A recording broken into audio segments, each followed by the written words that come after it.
Buenas tardes, soy el docente Roy Azipagui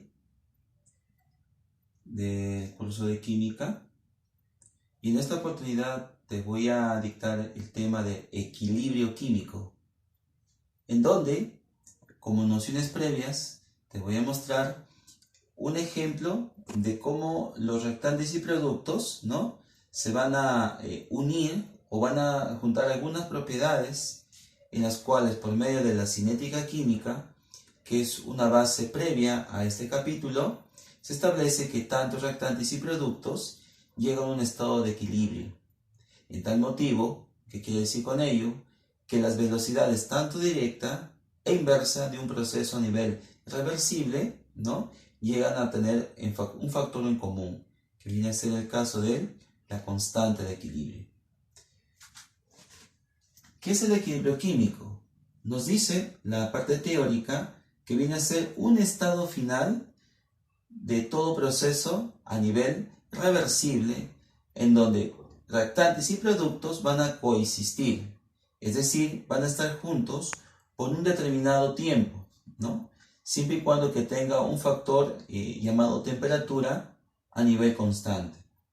Por tanto, vemos aquí un ejemplo de equilibrio químico en donde las sustancias iniciales conocidas como reactantes van a formar nuevas especies conocidas como productos, en donde estamos observando el doble sentido, ¿no? Entonces, a eso llamamos proceso reversible, donde la velocidad cinética directa es igual o es similar a la velocidad cinética inversa. Eso quiere decir que reactantes van a productos y productos van a ser reactantes.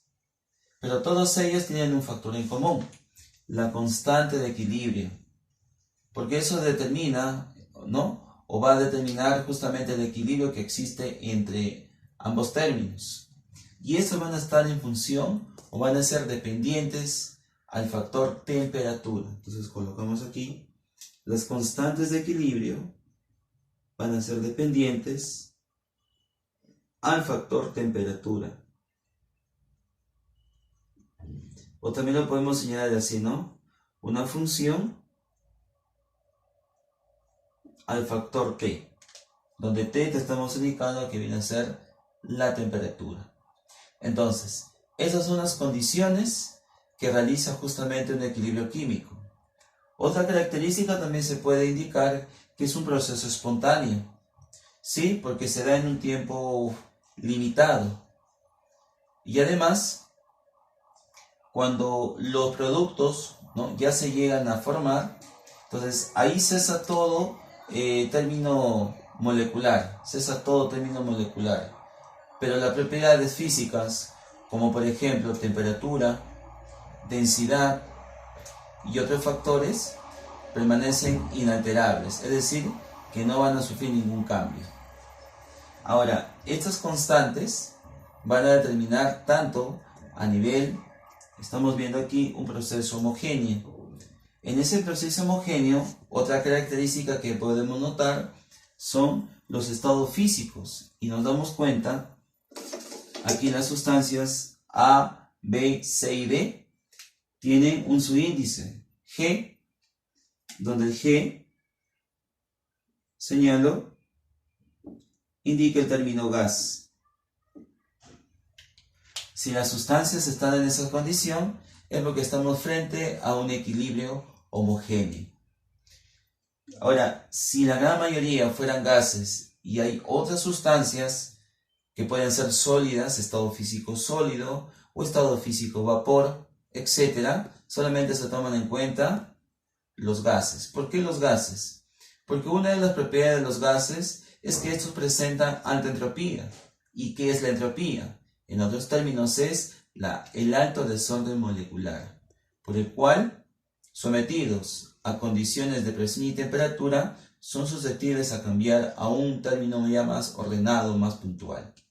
Bien, en la siguiente sección estamos viendo la constante de equilibrio, pero a nivel de concentraciones. Por tal motivo se le conoce como la constante de equilibrio de K sub C. donde se indica la concentración. Si nos damos cuenta, en esa expresión aparecen los denominados corchetes. Y en el término químico, los corchetes simboliza o representa al término literal concentración, que es nada menos la unidad del término mol entre la unidad volumen, litros. O sea, son las unidades del término también conocido como molaridad. Entonces, vemos en el anterior caso, en la ecuación que se dio de manera simbólica, en el numerador van a ir colocados los productos, que son C y D. Y en el denominador, las sustancias restantes A y B. Y todos ellos van a estar elevados, ¿no?, a sus respectivos coeficientes estequiométricos, simbólicamente, ¿no?, ya balanceados. O sea, por aquí sería el C, el D, el A y el B. Por ejemplo, aquí en la ecuación tenemos aquí en la formación del amoníaco, pero para eso la ecuación tiene que estar previamente ya balanceada. Y si no está balanceada, entonces hay que tantear. Por ejemplo, si aquí tenemos 2 nitrógenos, aquí también se van a colocar también 2 nitrógenos. 2 nitrógenos.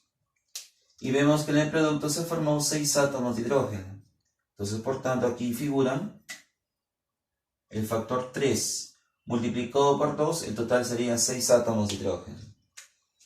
Entonces, ¿cómo se calcula aquí su constante de concentración? De la siguiente forma. El K sub C será igual a, te había comentado que aquí se coloca la concentración del producto, que viene a ser el NH3 elevado a su respectivo coeficiente. En este caso el coeficiente es el factor 2. Ahora, en los denominadores van las concentraciones de los reactantes, que son nitrógeno e hidrógeno, también elevados a sus respectivos coeficientes. En este caso son 1 y el término 3. Y así se evalúan el factor K sub C para un proceso de tipo reversible. Pero hemos notado en función al tipo de concentración. Ahora, la constante de equilibrio a nivel de presiones parciales, el cual va a determinar la constante K sub P. De esa manera se especifica. Al igual que el caso anterior, podemos notar por aquí el Kp, la constante de presiones. ¿Y eso qué es igual? En el numerador se colocan las presiones parciales de los productos de la ecuación anterior, ¿no?, simbólicamente y expresado.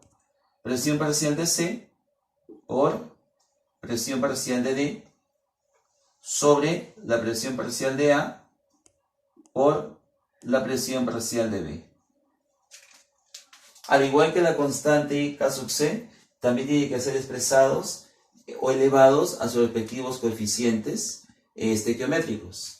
En este caso sería así: C, D, A y B. Ejemplo también para representar para una ecuación de tipo reversible su constante K sub P. Entonces aquí K sub P tendríamos como coeficientes, porque la ecuación todavía no está balanceada.